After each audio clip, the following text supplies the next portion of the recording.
C'est la salle de conférence du Haut Hôtel d'Istanbul en Turquie qui accueille différentes délégations venues principalement d'Afrique et œuvrant dans les domaines de l'agriculture et l'industrie agroalimentaire. Le gouverneur du Haut-Katanga, habitué aux forums internationaux, est aussi présent sur place à Istanbul.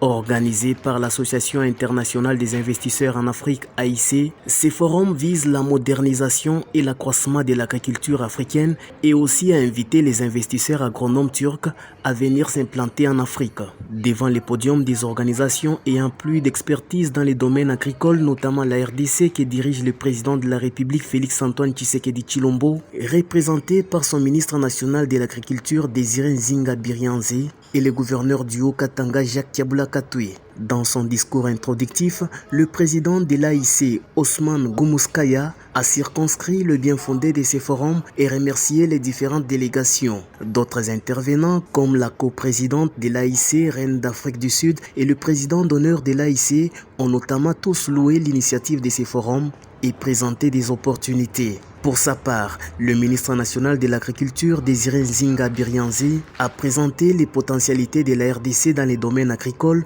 avec ses 80 millions de terres arables. Les pays produisent notamment les blés, le maïs, les haricots et les soja. Il a par ailleurs vanté les potentialités de la province du Haut-Katanga de Jacques Kiabula Katoué, considérée comme meilleure province de la RDC, où aujourd'hui le sol prend sa revanche sur les sous-sols. La République démocratique du Congo qui m'a mandaté, je ne dirais pas que c'est le plus beau pays au monde, comme l'a dit mon frère sud-africain, mais je crois qu'il y a quelque chose que vous avez vu de très beau dans cette image du Haut-Katanga, et c'est cela, l'image de la République démocratique du Congo.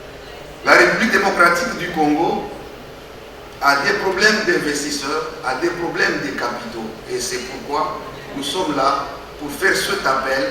Le ministre provincial de l'Agriculture, Pêche et Élevage du Haut-Katanga, Ars Joseph Kayumba, a présenté les opportunités agro-pastorales de la province qui préfère la culture vivrière et maraîchère avec la production du manioc, maïs, haricots, patates douces et pommes de terre.